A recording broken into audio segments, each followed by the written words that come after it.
Welcome to Pure Hustle Podcast. I'm Mike. And this is Orlando, and it's time for another Monday Minisode. Yeah, Monday Minisode. And Monday Minis are where we spend a little bit less time talking about one specific thing. So instead of our hour-plus episodes where we're talking about a lot of different things, maybe one topic, but we're covering a wide variety of things, our Monday Minis is kind of a way to it's like a shot of espresso. You're getting a lot of information packed into a short amount of time.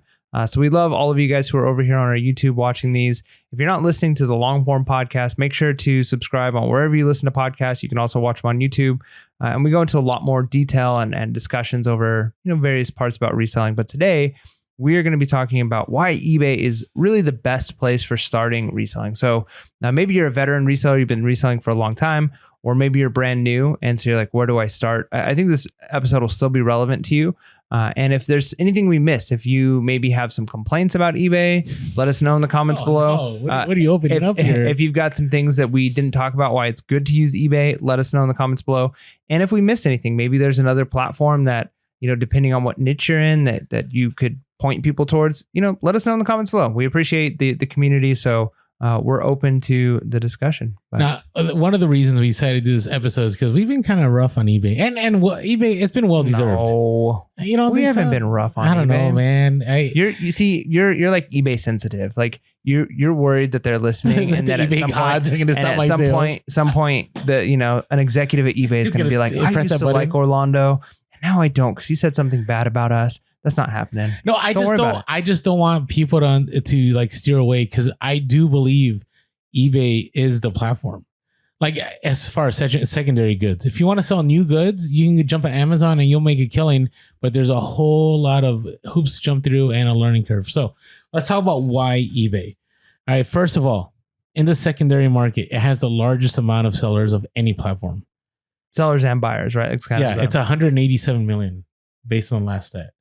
Right, it's like double, I believe, of Poshmark. It's like triple of Mercari. Yep. It's triple of Depop, Grail, all those places. Now, the thing to remember, and Orlando and I have kind of had this conversation. So eBay is kind of a horizontal company. It covers a lot of different categories.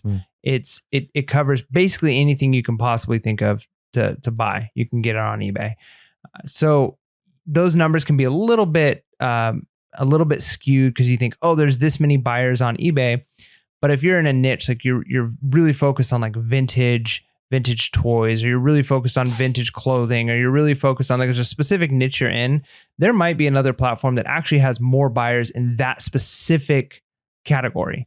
But as a whole, you're going to have your stuff being sent to, more people. There's more sellers here. It's a well, established company. It's got a wide base.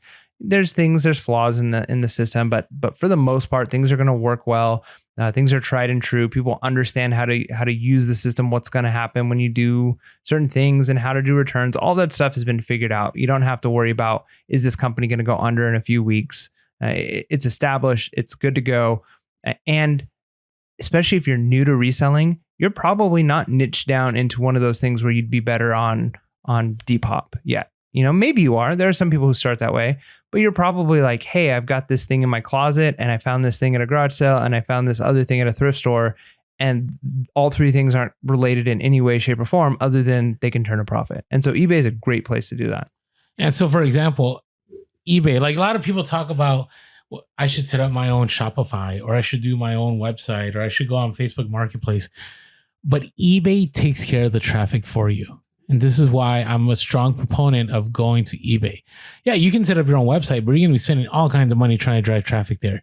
You can do Facebook Marketplace. You can do Shopify, but it's going to cost you.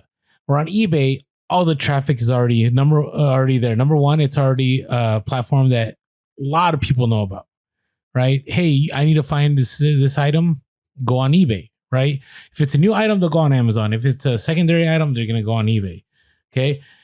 They also have, all kinds of different ways for you to be able to make your stuff appear right in searches. So like they're linked into Google search, right? And so they're SEO optimized. Yeah, they're SEO optimized, right? So there's a great advantage that it does a lot of the legwork, so you don't have to do that heavy lifting, and brings more buyers to you. So not only is there the largest amount of buyers out there for secondary goods, but it also brings all those buyers to you to help you sell those products. Which is one of the reasons why when you first start reselling, you kind of have to be okay with the fees you're going to have to pay, whether it's an eBay subscription, all the fees you pay on eBay.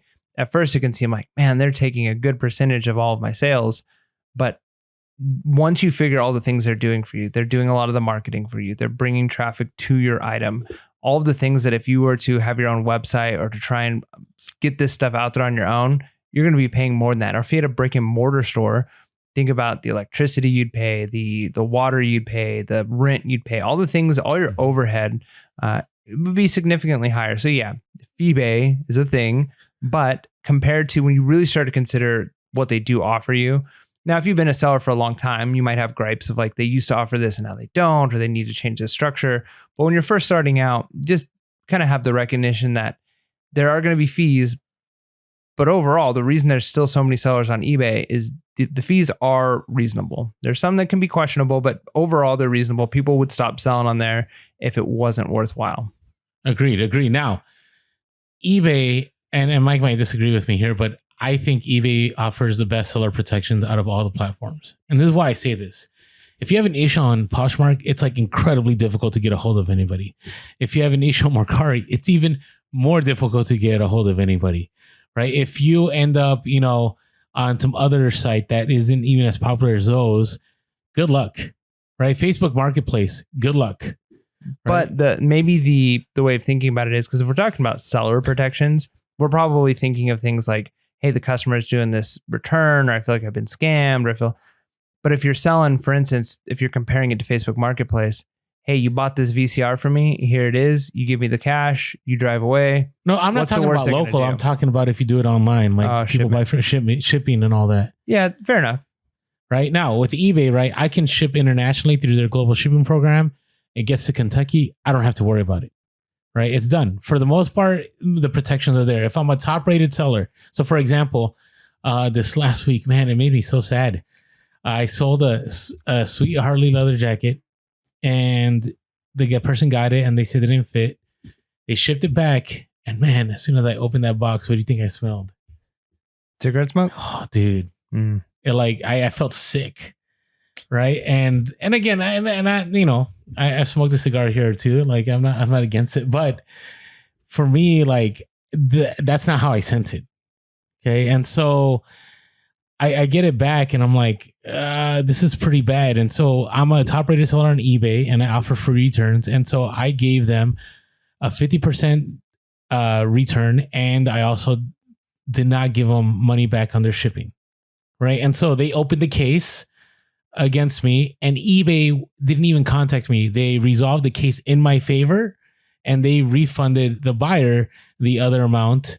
And they told me like, this doesn't come out of your pocket, and this is not going to hurt your seller metrics. So I was protected, right? And so had I done this on another platform, right, or had I done this through my own website, now do you have the leeway of saying, no, I'm not going to give you your money back? Yeah, but then you deal with all the problems, right? Where eBay just takes over and just handles it for you. You don't have to worry about it. It's already been resolved. And so, there's a lot of seller protections that eBay offers you, which I think go a long way in why I'm okay paying some of the fees. Yeah. Right? Because those fees pay for the traffic and they pay for the protections. That's good. Another thing is eBay offers a lot of tools. There's the built-in tools, just 90-day sold comps. You can see what's kind of trending. You can see there's a lot of things you can do on eBay. But then there's other tools you can use too, right? There's Terapeak, which you're going to be able to see a much longer period of time of comps. And you're going to be able to do sales. You can do coupons. You can run your store like a store where you're got very specific niche where you've got categories in there and people are return buyers and they know that they're going to get their Pokemon cards from you because you're set up in a certain way, or that they're going to get their books from you. Or you can kind of run your store the way I do, where doesn't really matter other than the fact that, hey, I can put everything on vacation mode at one time. I can run sales on entire categories. My clothing's going to go on sale. So there's a lot of features that come there. And then you can even do promotions. And now, again, you deal with at what point is it eBay turned into eBay? But you can decide yourself, like, okay, I'm going to promote these items some. Am I going to do, a pay-per-click, or am I going to do just if it sells on the promotion?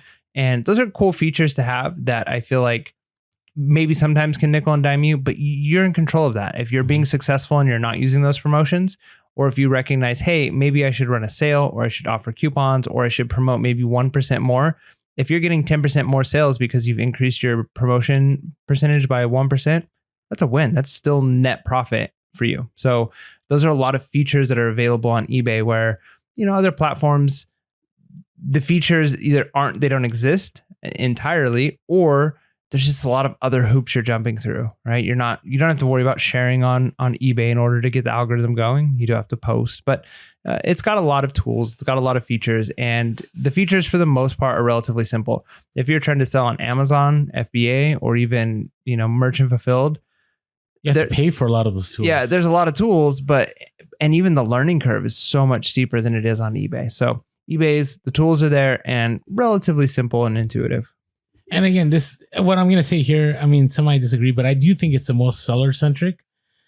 Every platform is going to be customers first.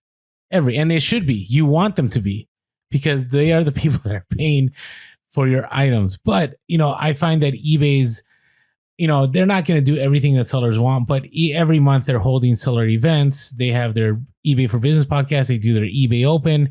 They're you can call them. They're just, I think they don't have to. Let's put it that way. No, they do. I think they do because. Do you? Because like Amazon does nothing. Amazon doesn't, because it's literally a giant, right? Amazon is like I've said this before. If you had a product that's like, hey, I made this widget, and it's like, we can get this widget in Walmart.